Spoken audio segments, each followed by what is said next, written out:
Assalamualaikum warahmatullahi wabarakatuh.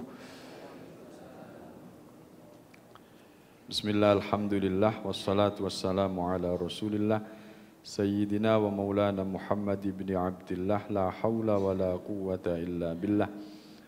Qalu subhanaka la ilma lana illa ma 'allamtana innaka antal alimul hakim. Qala rabbi shrah li sadri wa yassir li amri wahlul 'uqdatam min lisani yafqahu qawli. Amma ba'd.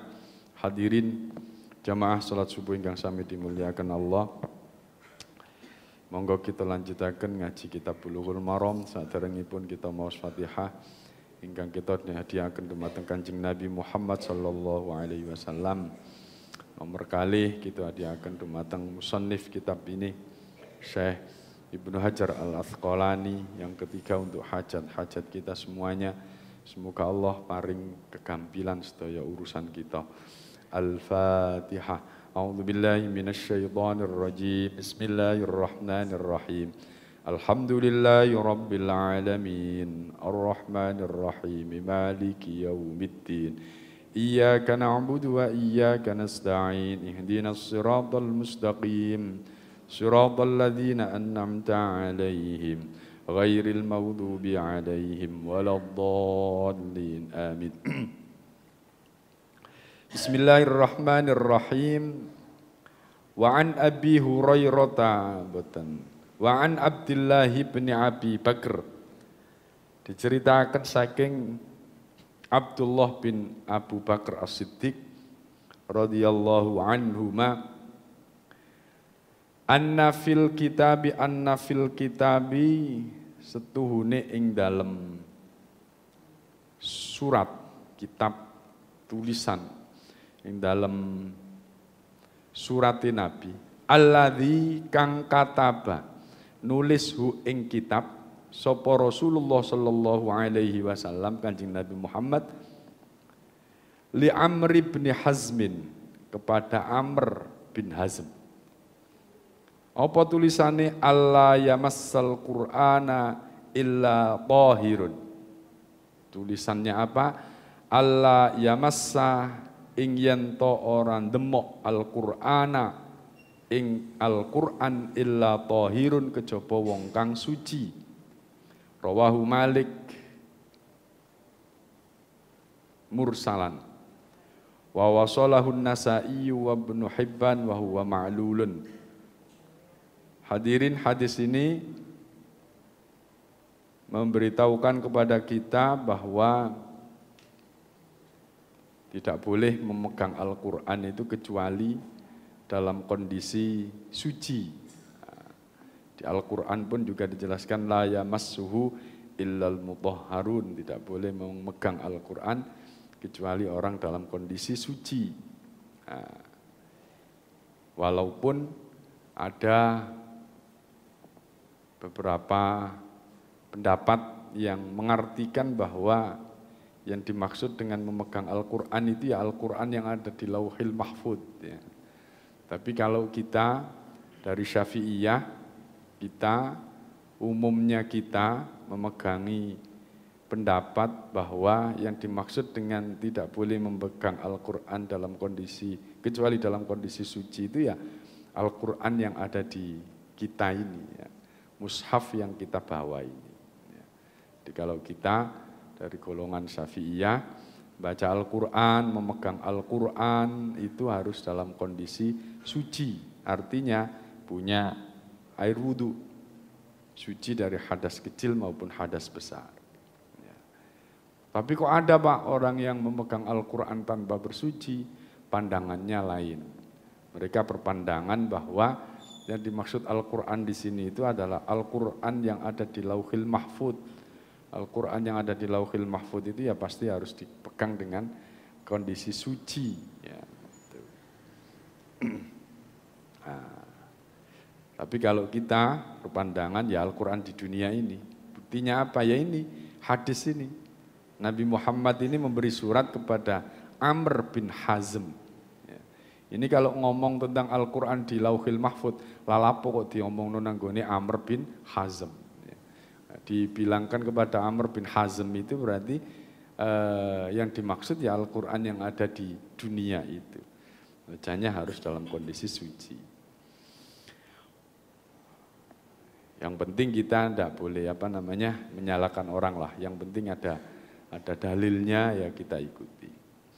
Wa an Aisyah radhiyallahu anha, diceritakan saking Aisyah radhiyallahu anha qalat kana ana sapa Rasulullah sallallahu alaihi wasallam iku yadhkuru zikir sapa Rasulullah Allah ing Gusti Allah ala kulli ahyanin ing atase saben-saben mangsa. Rawahu Muslim wa 'allaqahu al-Bukhari. Hadis dari Aisyah menceritakan bahwa Rasulullah itu dalam setiap kondisi beliau senantiasa ingat kepada Allah. Kok ada hubungannya apa Pak dengan wudu? Berarti orang zikir itu tidak harus suci, ya, tidak harus suci. Ya. Walaupun kita dalam kondisi punya hadas kecil, zikir tidak terhalangi. Subhanallah, subhanallah. Aku tak wudu katanya zikir, tidak usah, tidak apa-apa. Ya. Ini menunjukkan Rasulullah dalam setiap waktu pun beliau zikir. Ini hadis secara umum. Ada hadis-hadis secara khusus kecuali ketika Nabi berada di mana? Di tempat-tempat yang kotor, ya, termasuk di toilet. Nah, itu tidak boleh zikir kepada Allah. Itu ada hadis-hadis lain yang membatasi ini, ya. Selain di tempat-tempat yang disebutkan oleh Nabi itu senantiasa zikir kepada Allah. Ya. Tetapi ini ada hubungannya dengan wudu, maka wudu tidak punya wudu atau punya wudu tidak menghalangi kita untuk berzikir kepada Allah. Ya. Berikutnya, biar cepat. Wa an Anas bin Malik, diceritakan saking Anas bin Malik, annan Nabiyya sallallahu alaihi wasallam setune Kanjeng Nabi iku ikhtajama, berbekam Kanjeng Nabi. Wa shalla, dan kemudian salat Nabi. Walam yatawaddo, dan tidak berwudu sapa Nabi. Akhrajahu Daruqutni, diceritakan dikeluarkan hadis ini oleh Daruqutni. Hadis ini mengajarkan kepada kita bahwa cantuk, ngertos cantuk, berbekam, ngertos bekam. Nah, bekam niku sing sampai sekarang kayak enten bekam. Apa? Biasa gegeri di napa? Di kop, di bekam niku padha karo di kop, ya. Di kop. Ya napa model? Di jojo-jojo jarum terus maten-maten gelas niku diobong ya panas. Kemarin ngono dicepno celep. Akhirnya nyedot ya. Sedot keluar darahnya. Nah, itu namanya berbekam. Nabi riyen ngoten berbekam. Lah, berbekam ini kalau menurut hadis ini tidak mengakibatkan batalnya wudu. Buktinya Nabi pernah berbekam, setelah berbekam beliau langsung sholat tanpa berwudu. Walam yatawaddo. Lupa berarti lo yuk akeh gede ini berarti ya dibersihkan dulu ya. Dibersihkan dulu darahnya itu sampai bersih, sampai suci kembali.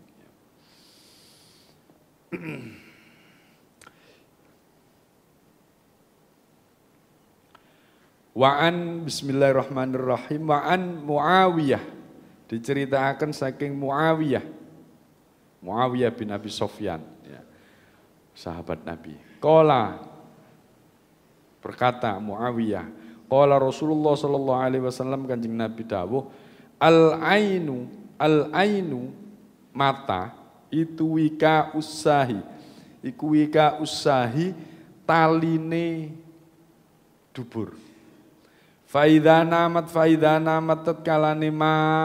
tetkalane turu sapa tetkalane turu apa al ainanu mata loro istatlaqo mongko ucul apa mongko ucul apa al wika utali. Al-ainu mata itu wika usahi menjadi talinya dubur. Faidha namat ketika tidur al-ainani dua mata ini tertidur, istatlaqa maka ucul, apa ucul itu bahasa Indonesia? Lepas al-wika'u tali itu. Jadi mata itu sebagai ikatan dari dubur kita. Mata itu sebagai indikasi kesadaran seseorang. Mata itu berarti indikasi kesadaran seseorang. Nih sadar berarti isok ngempet dubur. Ngempet dubur. Lah yang dimaksud wika usahi itu taline dubur itu berarti isok ngempet dubur. Orang yang matanya terbuka atau sadar itu berarti masih bisa ini tadi ngempet dubur sehingga tahu ini batal apa tidak itu karena kita merem. Tapi kalau sudah ketika kita sudah tidur melek itu mesti ngerti ya. Tapi kalau tidur maka apakah kita bisa menyadari kalau dubur kita ini terikat alias enggak ngobos.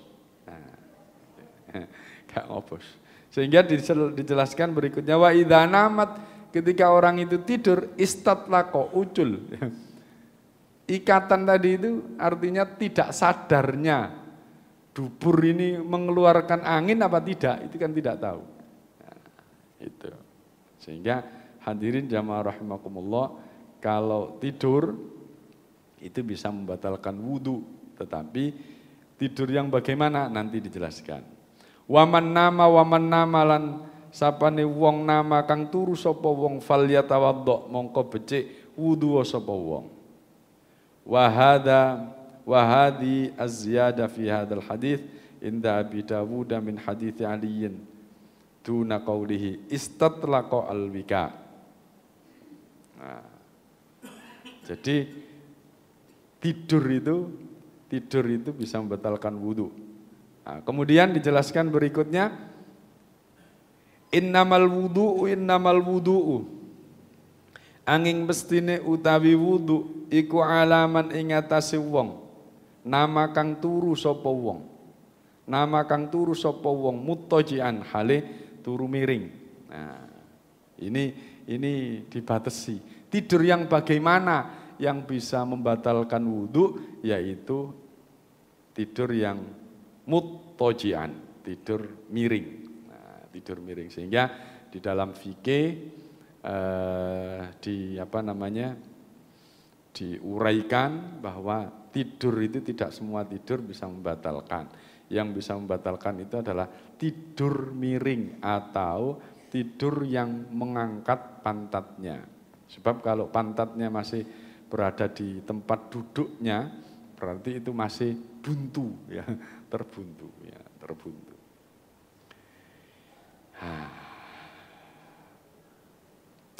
Bismillahirrahmanirrahim. Ini hadis terakhir dari yang membatalkan wudu. Wa an Ibnu Abbasin diceritakan saking Ibnu Abbas anna Rasulullah setuhune Kanjeng Nabi Muhammad sallallahu alaihi wasallam qala dawuh yakti nekani ingsun ahadakum ing salah siji saking sira kabeh sapa as-saitonu setan ya. Fi sholatihi ing dalam salate wong fayang fuhu mongko nyebul sapa setan fi maq'adihi ing dalam dubure wong ing dalam pelungguhane wong fayukhayyalu mongko berkhayal sapa wong ilaihi maring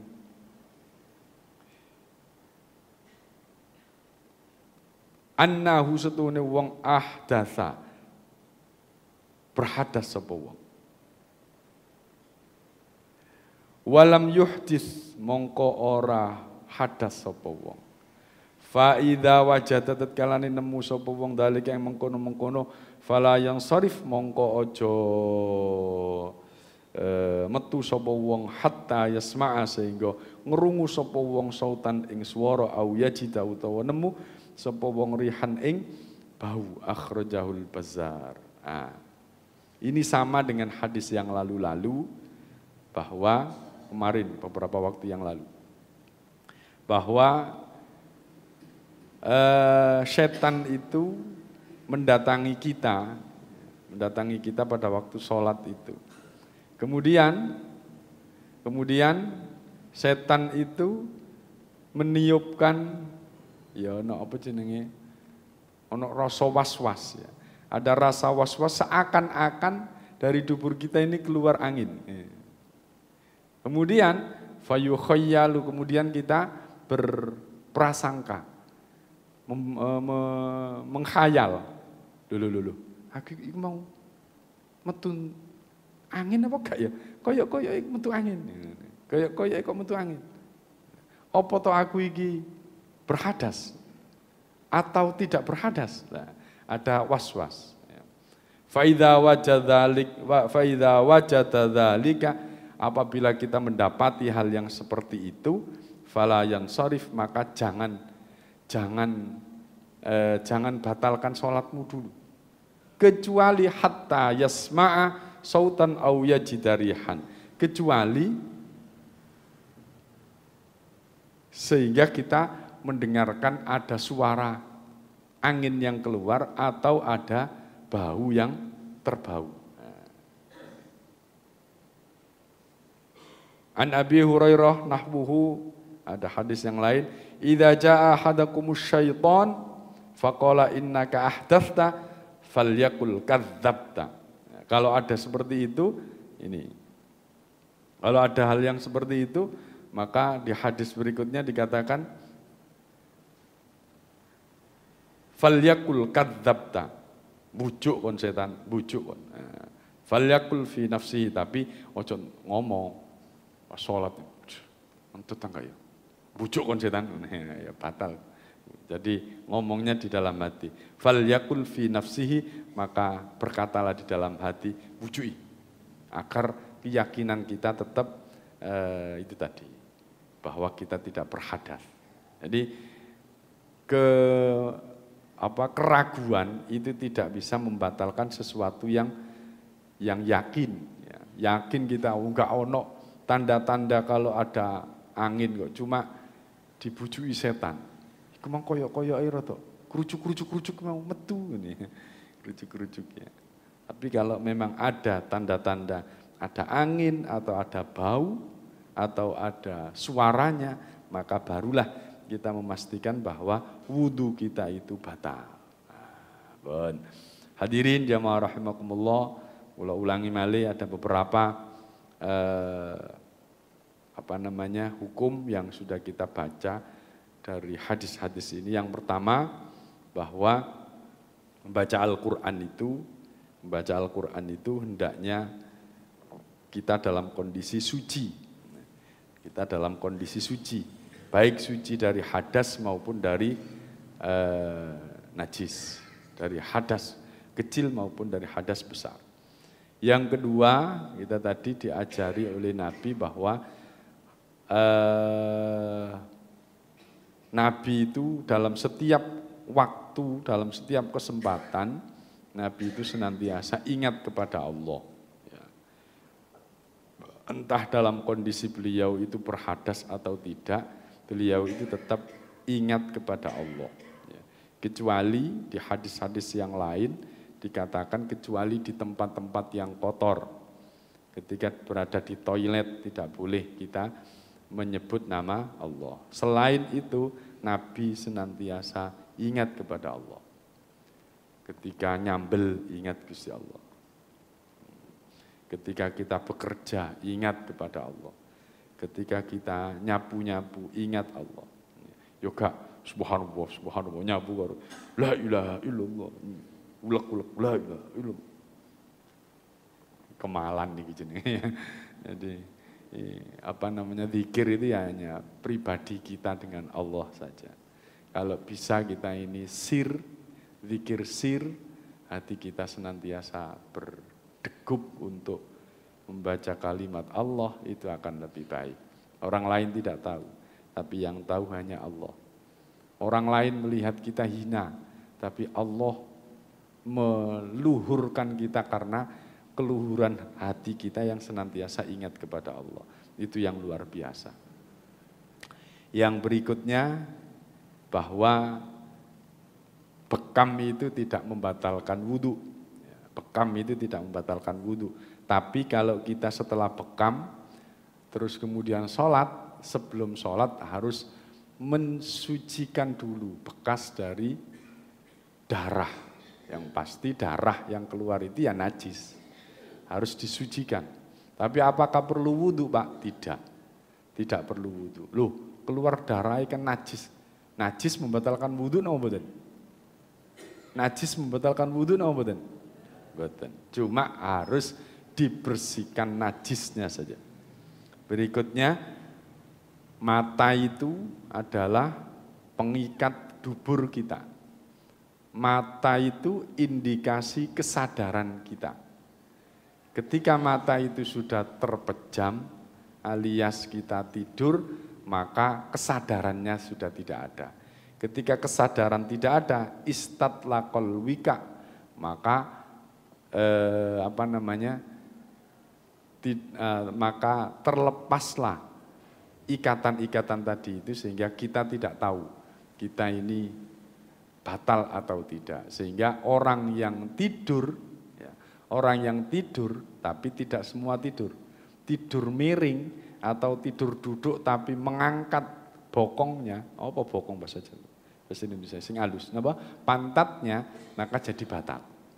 Maka jadi batal. Tapi kalau tidur yang pantatnya masih tetap berada di lantai, maka tidak sampai membatalkan wudhu. Terakhir, bahwa was-wasnya yang ditiupkan oleh setan, saya ini batal apa tidak? Koyok-koyoke mau ono sing metu teko duburku, sik koyok-koyoke. Kalau koyok-koyoke ngono iku membatalkan apa mboten? Mboten. Kecuali ada tanda-tanda bau, ada tanda-tanda suara yang keluar dari dubur kita. Itulah yang membatalkan. Selain itu, kita harus ngomong bujuki kon setan. Tapi di dalam hati. Ini diomong bujuk kon. Salat kok ngomong bujuk ya batal salatnya. Mboten wudune sing batal, salate sing batal. Bon, hal-hal yang membatalkan wudhu selesai, insya Allah minggu depan tentang bab baru. Enten pertanyaan? Alhamdulillah, Bapak Ibu, kita wajib bersyukur kepada Allah masih punya kesempatan ngaji. Pokoknya diniati ngaji. Lah pancet ae sing dibahas, yus ngono-ngono ae. Ya ngono-ngono terus apa maneh kate sing dibahas. Wis ana ingine dibahas, minimal kita punya niatan ngaji. Ngaji itu pahalai gede.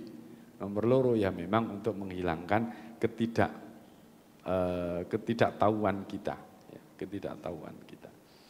Dan derajatnya orang yang ngaji itu luar biasa. Derajatnya ngaji itu luar biasa sampai-sampai seluruh penghuni